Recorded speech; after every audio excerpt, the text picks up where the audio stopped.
A Câmara dos Deputados aprovou nesta terça-feira, por 347 votos a favor e 135 contra, o segundo turno da PEC 125 de 2011, da reforma eleitoral. O texto agora irá ao Senado para análise e revisão, onde também haverá votação em 2 turnos. Dentre os principais temas polêmicos da PEC esteve a implementação do Distritão, que foi rejeitado no primeiro turno da votação na semana passada, após acordo entre as lideranças. A ação foi antecipada pelo presidente da Casa, Arthur Lira, e o texto base acabou aprovado por 339 votos a 123. Um acordo entre parlamentares e líderes derrubou o chamado Distritão por 423 votos a 35. A proposta previa, entre outros itens, a adoção do sistema eleitoral majoritário, em que os deputados estaduais e federais mais votados seriam eleitos sem levar em conta os votos aos partidos. Outro acordo manteve a volta das coligações, com 333 votos a favor. No segundo turno, que ocorreu ontem, a discussão teve como foco a volta das coligações proporcionais, aprovada no texto base. Vamos deixar como está, porque não tem como nós virmos aqui desrespeitar uma lei que foi feita em 2017. 2017 feita a lei. Fazemos uma lei agora para daqui a 2 anos cair novamente. Qual é o respeito? Qual é a credibilidade desta casa perante o eleitorado nacional? É o mínimo de bom senso, ética que nós precisamos. Portanto, conclamo a todos, a coligação, ela é e continuará sendo feita na eleição majoritária, que a majoritária reflete a ideologia. Sou contra partidos de aluguel, partidos nanico, que eu já vi vários casos. Este que você ouviu foi Bibo Nunes, do PSL. Eu sempre fui contra as coligações proporcionais. Sempre fui e continuo sendo. Não acho que é o melhor caminho, mas eu participei de uma negociação política efetiva, onde aqueles que queriam apoiar o Distritão abriram mão deste embate para manter o sistema proporcional, e neste acordo nós assumimos aquilo que eu defino como a ética do mal menor, que é a volta das coligações. E este é Henrique Fontana, do PT, que aderiu ao acordo entre líderes no primeiro turno da votação. Para que a medida entre em vigor, a PEC precisa virar emenda constitucional antes do começo de outubro, um período de 1 ano antes do próximo pleito. O Direto ao Ponto desta terça-feira vai falar sobre a PEC votada em 2 turnos na Câmara e o impacto das mudanças nas próximas eleições. Eu sou Brenda Fernandes, sejam bem-vindos.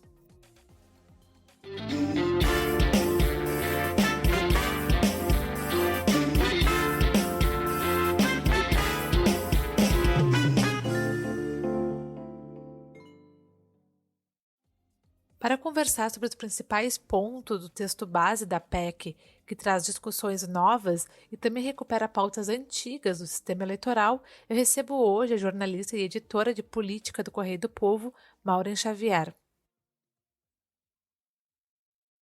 Olá, Maureen, seja novamente muito bem-vinda ao Direto ao Ponto, hoje para a gente conversar sobre a reforma eleitoral, que passou ontem pela votação de segundo turno pela Câmara dos Deputados.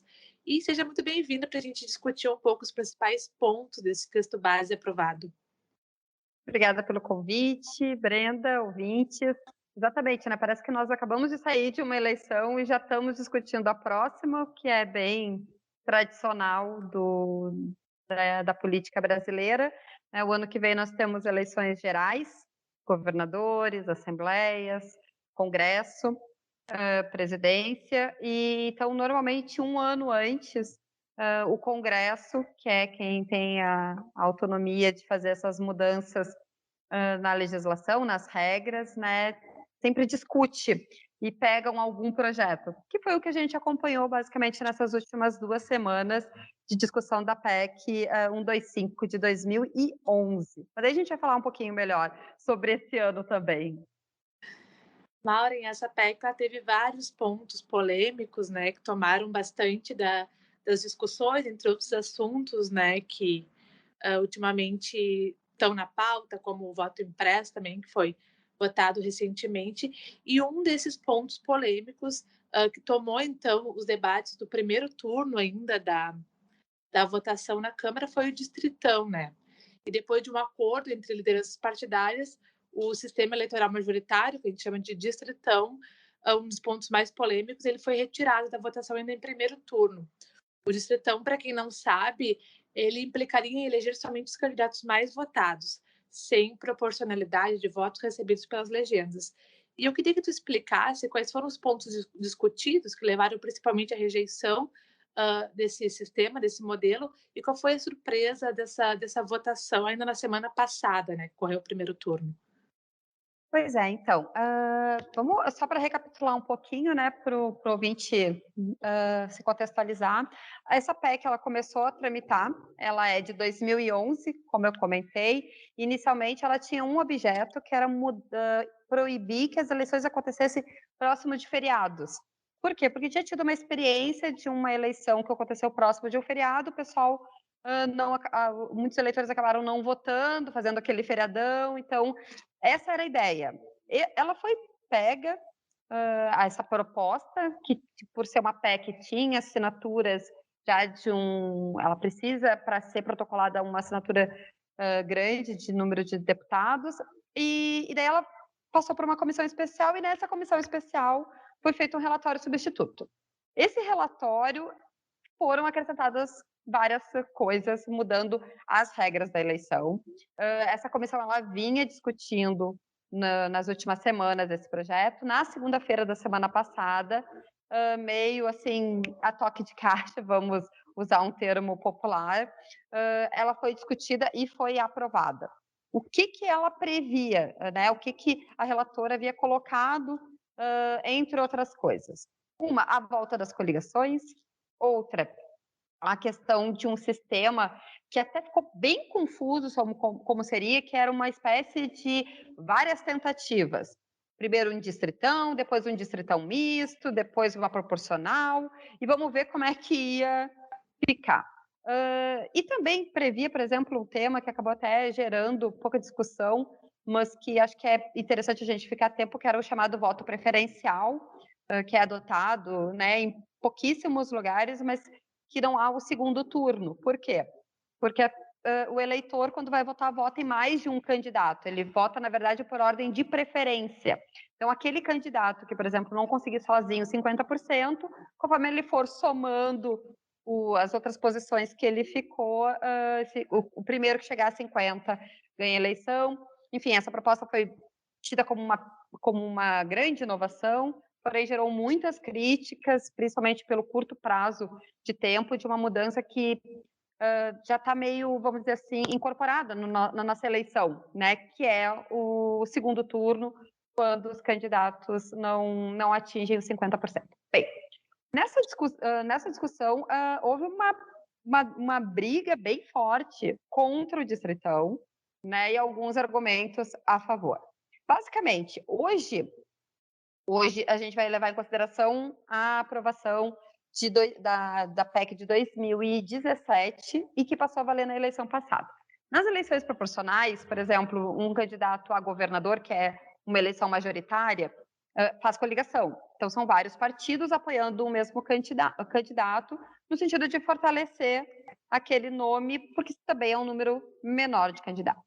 Quando eles estavam fazendo essa mudança, né, lá em 2017, qual era a intenção? A intenção era frear um pouco a quantidade de partidos que tinham, né, e fazer com que eles ficassem mais fortes. Então, tu acabou com as coligações nesse sentido. Bem, vamos pular daí como é que ficou coligação e distritão. O modelo do distritão, ele é bem simples, né, a princípio. Os mais votados são eleitos. né? A gente tem 10 candidatos, dos 10 candidatos, os 5 que fizerem mais votos são eleitos. Bem, só que daí onde é que vem as críticas? As críticas vêm que, por exemplo, assim, se um partido prevê fazer, por exemplo, aqui no Rio Grande do Sul, prevê fazer 5 vagas na Assembleia Legislativa, por que ele vai investir em 30 candidatos? Ele vai investir apenas nos 5 que têm condições reais. Quem que vai eleger esses 5? Né? Os chamados caciques dos partidos. Então, os partidos vão escolher aqueles candidatos e isso impactaria diretamente na renovação. Eu achei bem interessante que na votação do primeiro turno, o deputado gaúcho Marcel Van Hatter, que é do Novo, ele deu o exemplo dele e que serve um pouco de ilustração. Ele, por exemplo, narrou que ele passou por várias eleições, né, na qual ele não foi eleito, mas ele foi aumentando a capilaridade dele de votos. Quer dizer, ele era uma figura, vamos dizer assim, nova dentro de um partido que foi, a cada eleição, conseguindo agregar mais votos, e na última eleição ele foi o deputado mais votado, o deputado federal mais votado. Ele argumentou que com o Distritão isso não teria possibilidade de acontecer. Esse era o argumento contra o argumento, né, que era aquelas pessoas que defendiam por que uma pessoa é a mais votada ou recebe o maior número de votos e não se elege? Né? E também pelo fato de que assim, daí os partidos têm muitos candidatos para conseguir voto, porque todos os votos hoje no modelo eles são contabilizados, né? Eles ajudam a formar a Assembleia Legislativa, a Câmara dos Vereadores, a Câmara dos Deputados. E nesse sistema de distribuição, todos aqueles votos em candidatos que não foram os eleitos, eles deixam de existir. Então, afetaria a representatividade. O distritão ele foi visto como jabuti, né? Aquele que tu coloca para gerar polêmica e para tu ter um argumento para retirar. E daí o que aconteceu? Daí a gente vai fazer o link do distritão com as coligações na discussão que teve na quarta-feira. Abre aspas, rapidinho. Na segunda-feira, então, essa proposta foi discutida e votada na comissão especial. Na terça-feira, a Câmara dos Deputados votou a PEC do voto impresso, que foi uma polêmica por si só. E no dia seguinte, na quarta, votou a PEC da reforma eleitoral. Então, eram vários assuntos, né, todos eles tão polêmicos quanto em discussão. Bem, na hora da discussão ali do projeto, o que acontece? Os partidos e a presidência, né, fazem alguns acordos, né? Então, assim, a gente vai botar determinado projeto para votar porque ele tem possibilidade de ser votado, de preferência de ser aprovado, né, dependendo ali da articulação. Então, eles passaram boa parte do tempo discutindo o quê? Como garantir os votos necessários para aprovar a PEC, e o argumento que se chegou era qual? A oposição e muitos partidos aceitavam votar a favor da PEC se fosse retirado o distritão. Entrou o que no lugar? As coligações. Então, essa foi mais ou menos, né, o que aconteceu. Por quê? Porque também a PEC precisa de muitos votos. Né? Ela obteve, por exemplo, no primeiro turno, 339 votos a favor, ela precisa de no mínimo 308, né? Caso contrário, ela não passa. Então, a gente teve essa, como é que eu vou dizer, essa costura, né? Acabou dando muita visibilidade para o distritão, amplamente criticado, especialistas, para depois acabar entrando ali no finalzinho do jogo as coligações. Esse é um pouco do resumo da ópera. Bom, então já emendando as coligações, que é outro ponto muito polêmico dessa PEC. Bom, o texto base aprovado, ele resgata, então, as coligações proporcionais, né, que vigoravam até 2017. E nesse meio tempo, tivemos uma eleição, né, municipal com esse modelo, que foi um teste, né? Então, 2022 seria um grande teste que vai acabar não acontecendo, se passar no Senado, né? E o fato interessante é ver a quantidade de parlamentares que defendiam a proibição há 4 anos e que agora querem a volta.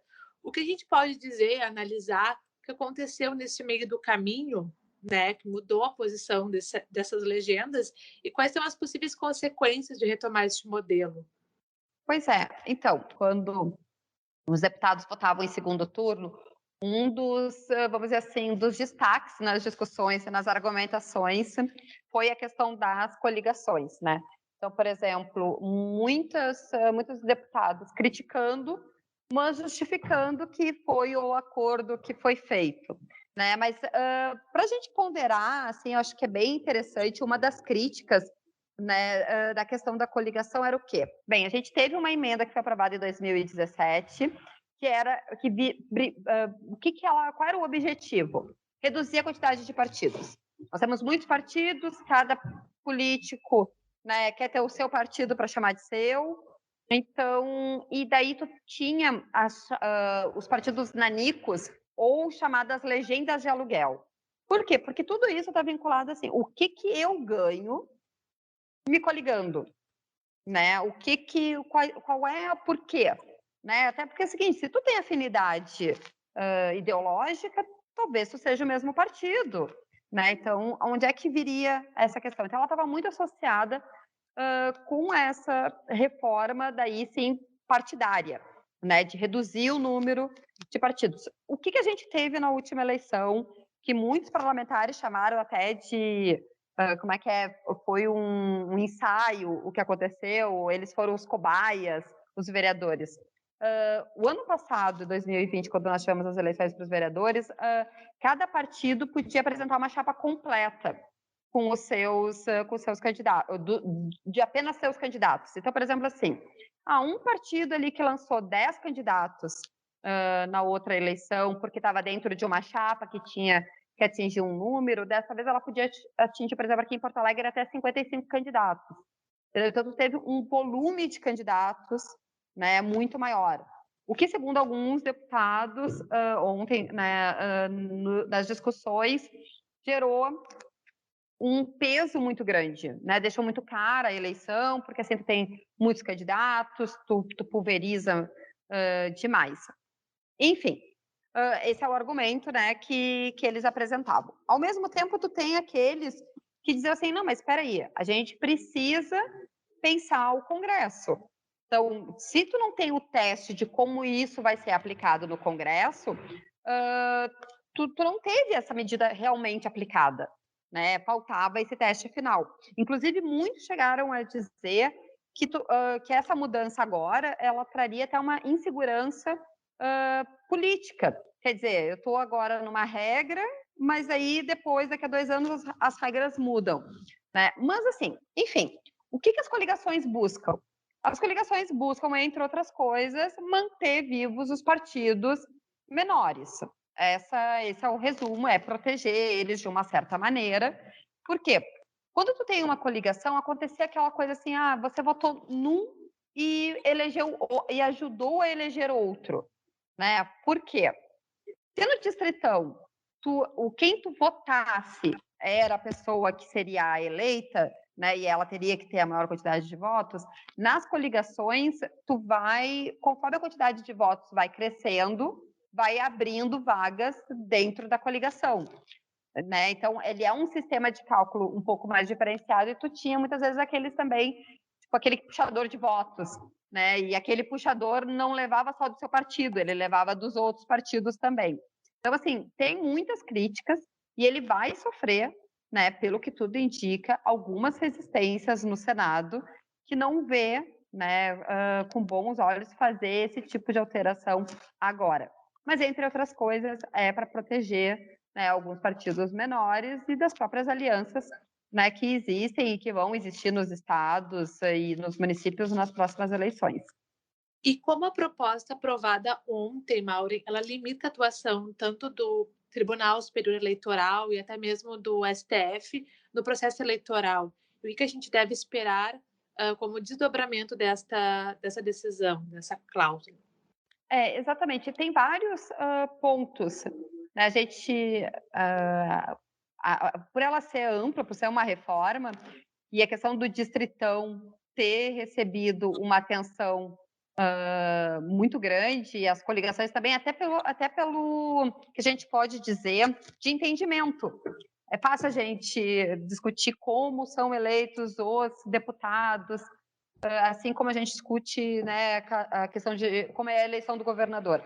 Agora, quando vai entrando nos meandros, assim, nos detalhes, a coisa vai ficando um pouco mais complexa e essa proposta altera bastante coisa, sim. Uma delas é que, por exemplo, tu tem a regra da anterioridade, que a gente estava falando até agora há pouco tempo, que é, por exemplo, as mudanças, todas essas mudanças que a gente está discutindo, elas só vão ocorrer a partir da eleição de 2022, se elas forem aprovadas também no Senado até início de outubro.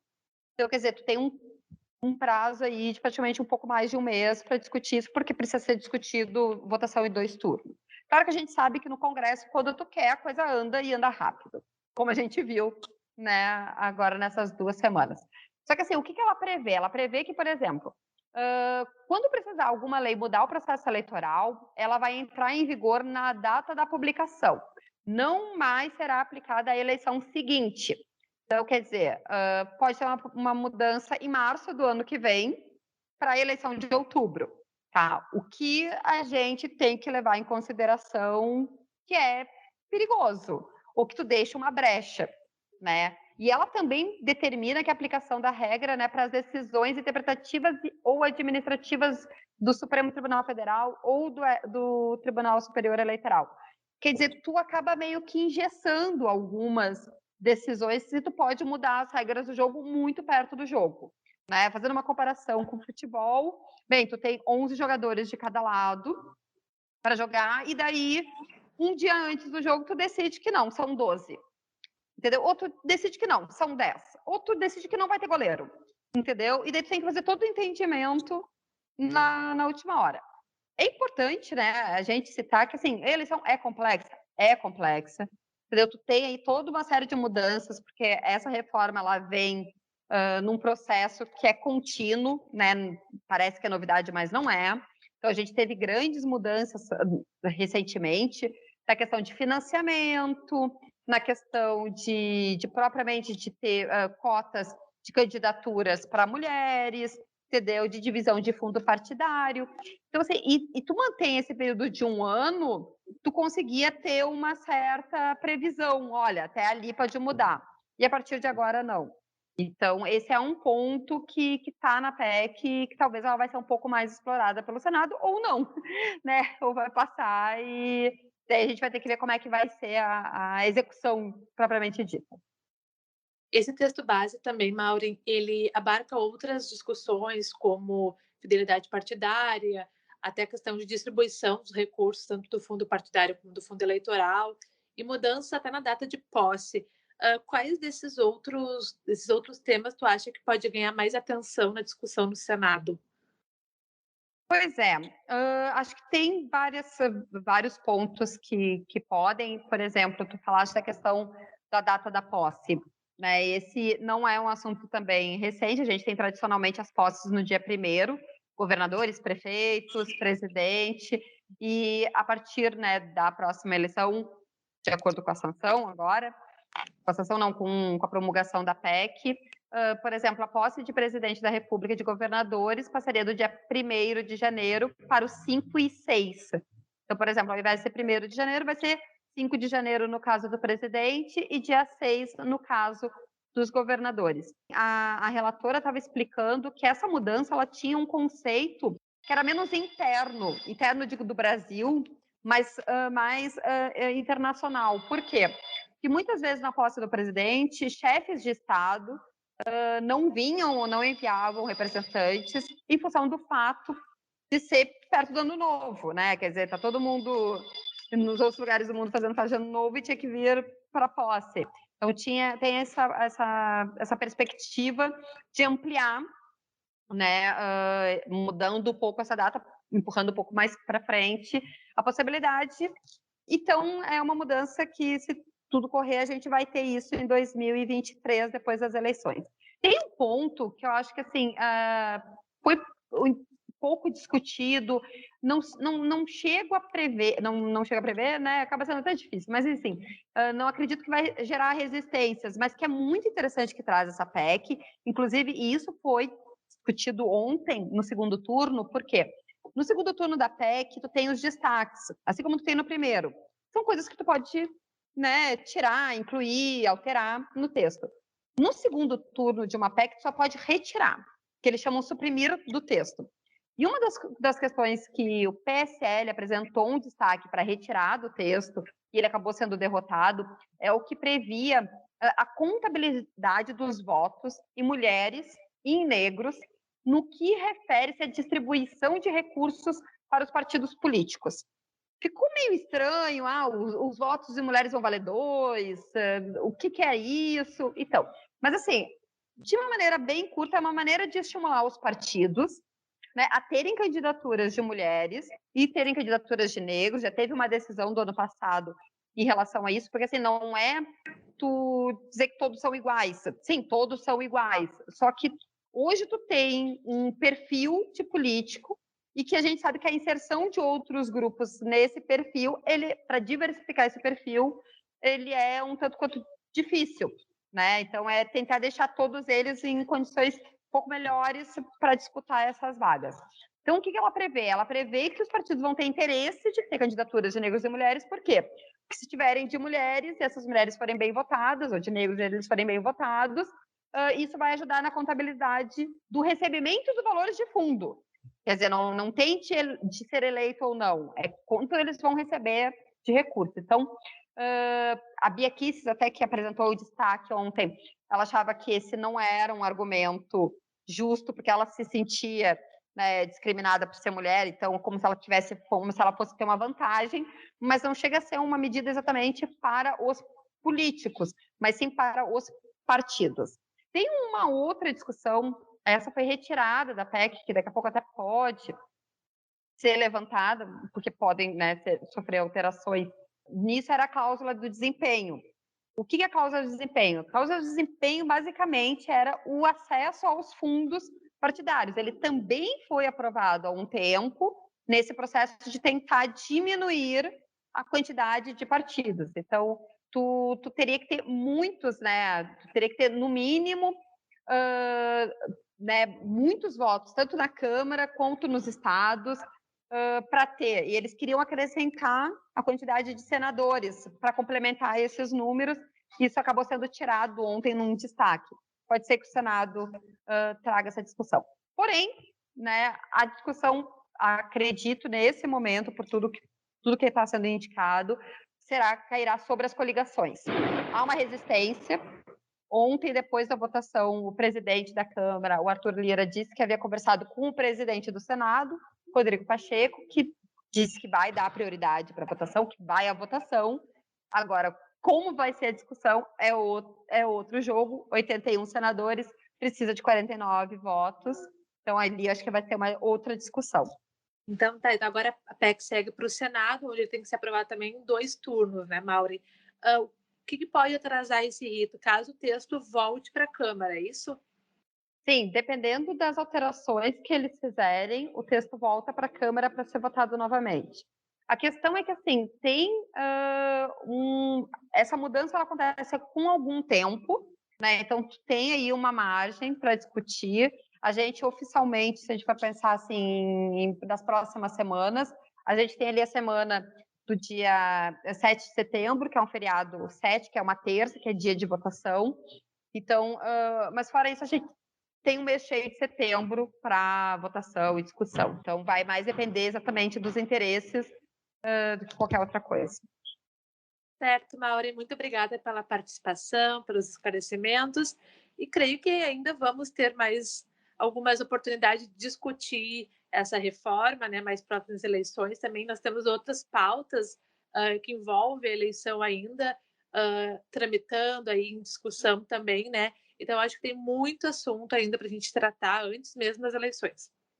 Com certeza, tem muita água ainda para rolar até lá. Tem as próprias movimentações, né, dos partidos. Acho que é bem interessante lembrar que uma eleição presidencial, eu gosto de pensar nessas eleições como um efeito em cascata, né? Principalmente as gerais, porque quando tu envolve a questão da presidência da República, a questão dos governos estaduais, Assembleia, Congresso, Senado, é muito voto, e são muitas peças que vão ou subindo ou descendo, né? Deputados que querem concorrer ao governo, né? Governadores que querem concorrer à presidência. Então, a gente ainda vai ter bastante modificações, agora em outubro, quando faz um ano, mas também com outros temas que envolvem a eleição, por exemplo, a própria discussão, né, pelo voto impresso, que tem sido uma das bandeiras, né, de uma maneira bem conturbada na relação entre os poderes no âmbito federal, mas o próprio presidente do TSE, por exemplo, já anunciou algumas medidas, então a gente vai ter bastante assunto e desdobramentos aí dos acontecimentos até a eleição. Então, até a próxima. Muito obrigada. Eu que agradeço, até a próxima.